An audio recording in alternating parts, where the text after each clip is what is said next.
Okay, we are recording. So hi, I'm Katie Archambault. I am the current director of AISL. I'll tell you just a minute where this idea came from to offer this webinar, and then I'm going to blast through it because I'm getting a little bit of a late start, and I apologize for that.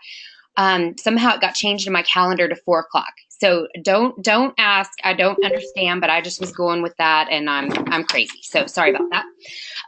So when Courtney Lewis was getting ready to give her webinar, when she kicked off the series, we were just chit-chatting and we were talking about her relatively new position down in Richmond, and we were talking about both remembering how the other's job description was worded. And I said, it's so funny because a job description can make or break a position. Like it really, it can tell you so much about the culture of a place, can it? And she said, yes, like I still remember, some language that was used. So anyway, I said, someone should actually offer a webinar on this because while job seekers can benefit from it, I also think that people who are hiring can benefit too, from the flip side. And when you see Courtney's analysis of what she meant by analyzing the job description, I think you will see what I mean. So I had hoped to present with Constance, and sweet Constance is juggling an even crazier schedule than, well, she is just the busiest person I know. So she actually couldn't work it in today to her calendar. So we have recorded her voice over her slides because it's her information. I wanted her to present it. But let's jump in and we'll just go with it. Okay. So I'm going to have the chat broken out. If you guys have questions, just let me know. Okay. So I'll try to be watching it as I'm going through the presentation. So, all right. So finding your best fit and presenting your best self on the job hunt. Okay. Let's see. Okay. So Courtney breaks it down. I give you the link to her full analysis on the next slide, but she goes more in depth. So the title of your position, so it matters. So when you look at a position description, think about how the name that they've given the position, what does it say about you fit into the hierarchy of the organization? If you're a director or a head, it might kind of give you an idea of where you're going to fit within other key administrative roles at the school. So title matters. The vision, based on what the school is posting about the role of the library and the different responsibilities and the even the mission statement, like how does it align with the overall mission of this school? Does it paint a picture of 21st century library, or can you tell by it that you are going to be like the keeper of the books and shut off from the rest of the school with no real voice in curricular matters? So look at the vision closely. Management. Does it say that you are going to be overseeing a $1 billion budget with a staff of 25 librarians? Or does it sound like you're going to be solo librarian, or really like hands-on collaborating with teachers yourself? So look at what percentage of your time is going to be program administration and what time is going to be, in the trenches teaching the classes, and what do you prefer? So the mention of technology, so this can be a pro or a con. So, most of us are pretty tech savvy, right? It kind of goes with the territory of being a 21st century librarian. But are you also going to be the tech integrationist on campus? Are you reporting to the director of IT, or are you going directly to a division head?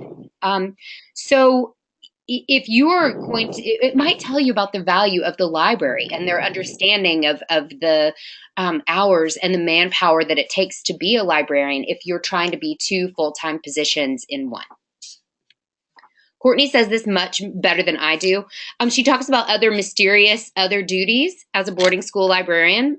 We can talk offline if you want to talk about other duties, but look at it not just as there might be other duties as far as like dorm duty or study hall or things like that. But Courtney flips it and says, look for mention of specific committees, since you can get a snapshot of where future influence could lie. Like, are you going to be part of the curriculum committee? Are you going to be a part of a 21st century instruction on campus, or some new vision of culture at your school? That's important. Does the school want you from an ALA accredited program, or does that matter to them? Do they, and here I broke this quote out because I think this is great. So anytime a job description mentions a love of children, teens, students, or focuses on an area, I love when a position requires a sense of humor. It really is truly a bonus, and it tells you that you understand what our roles as librarians really are. So I give you the shortened Google address. I've stuck her email to me up on a Google Doc because it is actually, like, I sent it over to my HR because I thought, oh my gosh, you need to make sure that you're wording these positions the way that we want them worded. If people are out there that are this smart looking at our openings, you want to make sure you're being very smart in your verbiage. Okay. So this is Constance's part. I'm gonna try to play her. Here we go. Let's hopefully.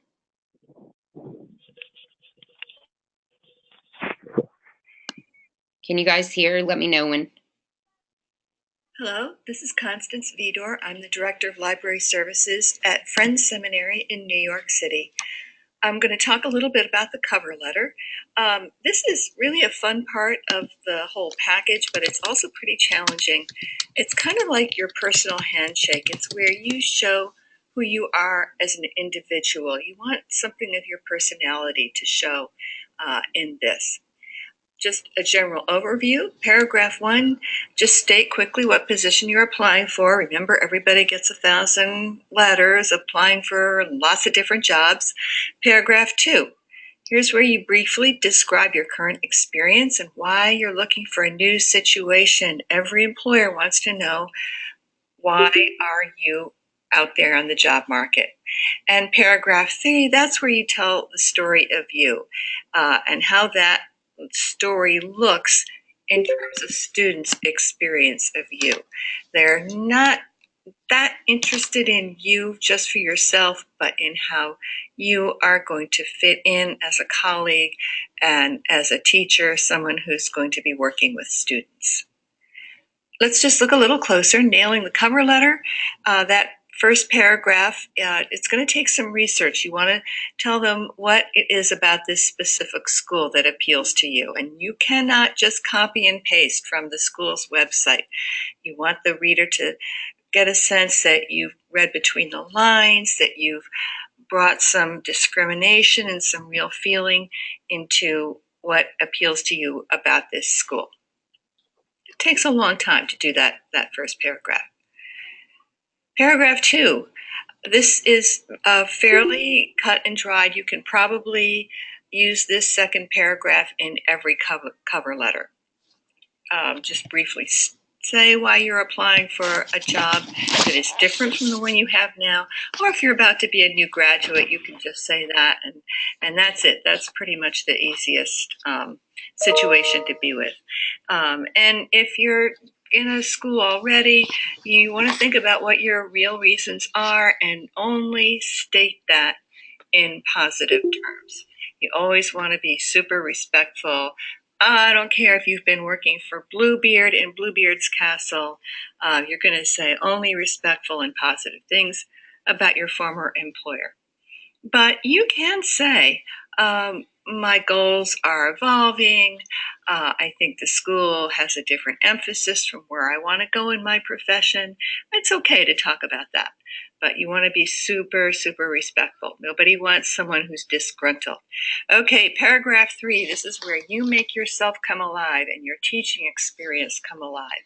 And you're going to write a paragraph that gives a few specific anecdotes, specific examples. You want your reader to see little pictures in their mind of how interesting and great it is to be a student in your library and in your library classroom. That's about all I'm going to take the time to say. It was very nice being here. Sorry I couldn't be here in person, but good luck with your cover letter. Awesome. Okay. And then my own cell phone is ringing. That is not perfect. Okay. My daughter, sorry about that. Okay, so this is what I will jump in and say to you guys that when I was hiring my first assistant, I saw her. This is Margaret at Macaulay. I saw her portfolio from UNC Chapel Hill, and I realized that something had happened in the. So I graduated in 2003, and I don't know, maybe she was like, I don't know, 5, 6 years later. But in that time, I think they started requiring that people create portfolios. So I think that I've given someone else access to my desktop. Sorry. Okay. So here are some portfolio platforms. So what I was going to say is when I saw Margaret's, I was so impressed, and I thought, oh my gosh, this is where I wasn't looking to leave, but I thought this is where I should be putting all of my work. So I just kept it in. It's like when you add a line to your resume. When I made like a great presentation, I would add it to my portfolio, and I would say when I tried LibGuides, I would say, "Hey, I'm proficient in creating research guides." So it's like on your resume you can, or in the cover letter you can say, "Hey, I'm a tech savvy librarian," but with your portfolio you can actually show it. So I've linked out an article. I put my Weebly address in. I would love for anyone else who's attending to add their URL if you already have a portfolio. And I think it's just really helpful to see examples of other people's work. I have to tell you, as an aside, I also stuck some what is it called? Google Analytics code in mine. So I actually get an email whenever someone looks at my portfolio, and I can look and I can see where they're coming from, how they're interacting with my site, what pages they're spending the most time on. And that's really easy to do too. It will give you a complex sometimes, or you think there's like, why is someone in Russia looking at my portfolio? That can't be good. But anyway, so portfolios. So the parts of mine that I include is a brief introduction. What am I passionate about? Examples of my work, pictures when I can. If makerspace is your thing, show us your makerspace. If you've written anything for your school or you've done a conference presentation, so easy to just embed a link there. Are you a blogger? Like, let's show them your blogging voice, which is different than what your cover letter voice would be, right? So it gives them a real snapshot of who you would be as a colleague. And I put some recommendations in there. I ask if I have a special working relationship with a colleague or a former colleague. I have a few of them up there as well. Can't hurt, right? Okay, so let's say you've written that great cover letter that Constance walked us through, and Courtney will give some. She gives some good examples of current openings that are out there and how they align to kind of fit your skill set depending on what kind of library you're looking for. So let's say they're interested, and it's round one. So that's usually a phone or a Skype call. Apparently, there are a lot of people who have a lot of opinions on the correct way to prepare for a Skype call. So, look, I linked one article. I'm going to share my slides after I upload this to YouTube, and take a look. The one thing I would say is you still need to dress to impress, and that means no low cut tops, and I have to say I've been guilty of doing like sweatpants on the bottom before and like, a blouse on top, but I always live in fear that I'm going to have to stand up to get something. And so I would say professional top and bottom. Look into the camera. That is the equivalent of making eye contact. Don't forget your body language. So lean forward, right? Show them you're engaged and that you are connecting with what they're saying. And I would say also pay attention to what's behind you. So if you if it's distracting or there's a mess or I've just seen some crazy things. So I would say if you're not sure, get a friend to Skype with you and run through it and have them look behind you. If it can be as neutral as possible. It just so happened when I did a Skype call or Google Hangout call for Emma Willard, my dining room happened to be red, and my walls were red. So I was like, well, that's perfect. School colors behind me. So just Google it. There's some really funny stuff out there, but also just some good things to think about.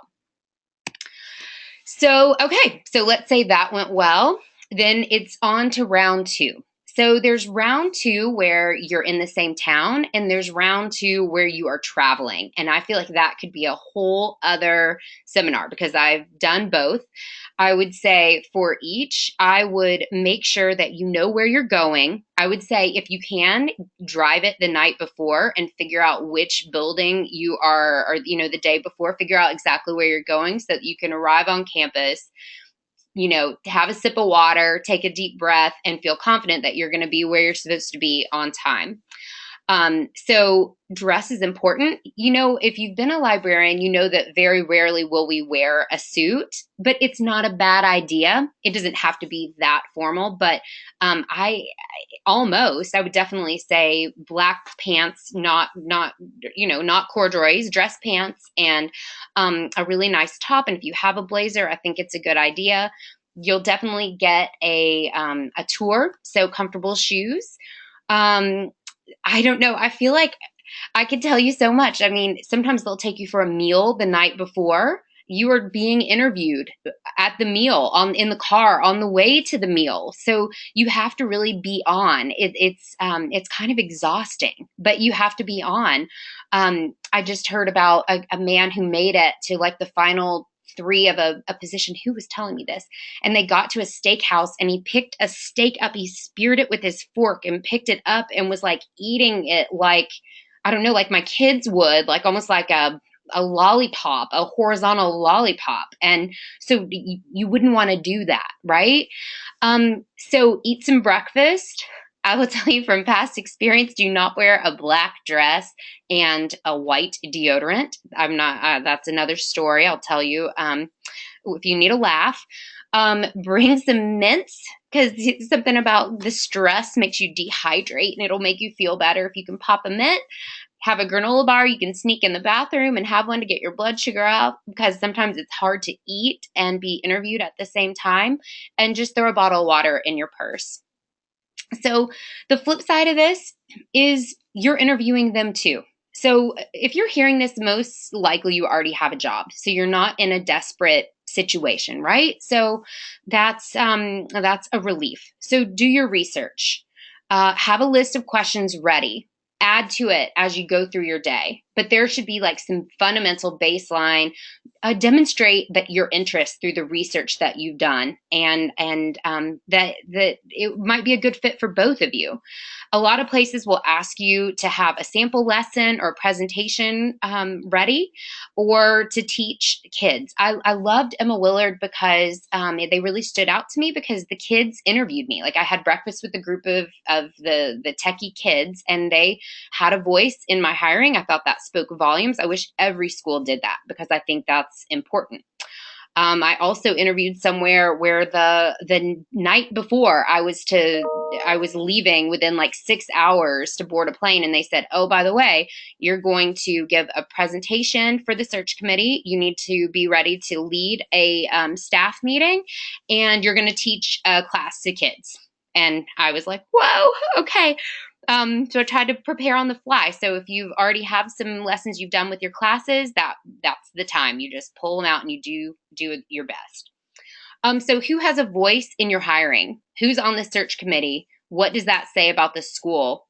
And also, what does their care of you say about them? So the other thing I will say is I've interviewed probably 4 times now in the past 10 years, and some of them are super thoughtful and they will build in a time for you to grab a cup of coffee and kind of gather yourself. And some of them will launch you through that day from like 8 a.m. to 5 p.m. with barely able to catch your breath. And it's emotionally and physically exhausting. So to me, that just, it's not very compassionate. And I think it kind of says a lot about the interview, about the school too. So I want a kind school. I want a kind community. All right. So regardless of how it goes, thank yous should abound. So I would be very specific in my thank you. If I really like a school, I will write a note to every single one-on-one that I had. So if they've given me a folder and I know have my schedule of my day, I go back when I get back to my hotel room and I write down contact info for each of those people, and I just start, referring to some aspect of our conversation. I think it makes a difference. If it goes okay, but you don't want to withdraw from the application, you can write a more general thank you. I guess just to the general search committee. I always try to err on the side of being overly grateful. I just think it's never a bad thing. Okay. I just had to throw this in here because I want this chat to light up. So I have a question about when to discuss. This is not me saying I know everything. I have to say the times that I've interviewed, it's never listed. There's never even a range, right? You'll probably notice that. And I get to it's like you wait until the final offer for it even to come up. And so there was one time when I had flown across the country and I got to the part where I was meeting with the headmaster and I said, this is a much higher cost of living than where we currently are. And I'm definitely interested, but I just am curious about, like, could you just give me a range, a ballpark range to know if my husband's going to give up his job and we're going to switch our kids at schools and move away from family support. Like, what can we afford to live here, basically? And I kind of got the look like Medusa, like I had snakes growing out of my head, like it was a serious faux pas to ask. And so I thought, man, is this how it is? Like, why is it so unfair to say, like, I don't want to waste your time, but if this is less salary than I'm earning right now and it's a higher cost of living, this isn't a good fit for either of us. So I'm just throwing that out there. If there's more experienced people in this chat, I really would love your thoughts. So, um, so I'll say good luck. A couple things that came to mind when I was working a track meet with our director of HR yesterday. I thought, don't be afraid to pause. If someone asks you, I hope they're going to ask you thoughtful questions. So don't be afraid to just say, that's a really great question. And let me think about my answer and just take a minute to kind of gather yourself. It doesn't have to be, they're not grading you on quickness of a response. And she said, you know what? The best interview questions are open-ended. And it's not like, are you a team player? It's rather like, tell me about a time when you had to put a team together to accomplish some goal. Tell me about that. So there might be times where they ask you about something that could be perceived as a weakness, but it's up to you to spin it and talk about a lesson learned, a personal growth. I don't know. It's not a time to admit a real weakness. I'll put it that way. Whether or not you get a job, even if it's rejection is painful. Even if you were kind of ambivalent about it, it still really stinks to be turned down. I'm just saying that. But whether or not, if you focus on the things you learned through the experience about yourself, about the answers or what you didn't say, it's a good thing. And know that the next one will be a better fit, and you'll feel even stronger and more confident going up into it because you've thought about it and you've had these conversations. So I'm sharing this with you this is from '07, from one of my favorite professors in library school. And you know what? It's old, but I still look at it every time I prepare for an interview. So I scanned it into Google Docs because he, like, when he retired, his website came down. I've carried this thing around with me now through multiple states. So it's part one, part two, and part three. It's everything from what things to look at when you get on campus and look at the faces. Like, do people appear to be happy there? Is the furniture worn? Or is the technology dated?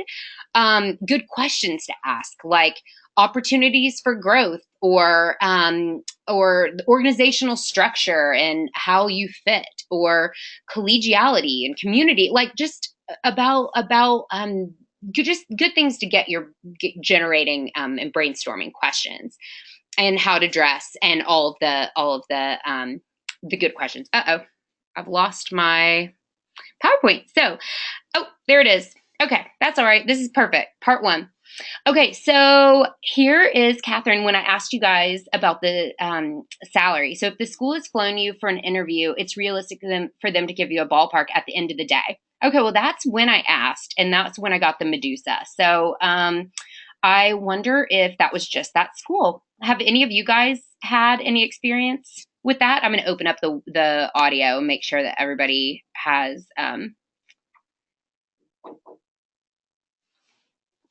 Sorry, my academic dean's here now.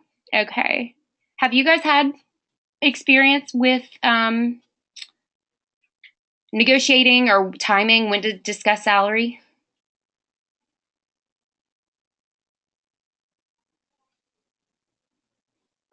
No. Okay. Listen, guys, if you have any questions, oh, that tells you about the head and their culture. They should be fine. I've never been told salary until offered a job. Okay. Same for Jane.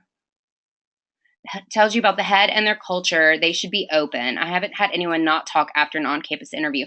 I don't at all want to be sexist, but I have to tell you, I had a moment of, I thought, would a man travel across the country without knowing a ballpark? And if a man asked another man, this being a male head, would he have reacted in the same way? And I know that does sound sexist, but I don't know. It just doesn't seem right to me, and it seems like a waste of time when you're both looking for the best fit. So, okay, guys. So I have a child knocking on the window who has walked home from school, and I've got an academic dean I need to meet with. So I really, really appreciate you tuning in. I feel like I was a hot mess, but I apologize. If you want to discuss further, I will post this. And I welcome any and all conversation. Good luck to everyone out there who is on the hunt. I know this is daunting, but you can do it. You can do it. All right. Have a great day. Bye, everyone.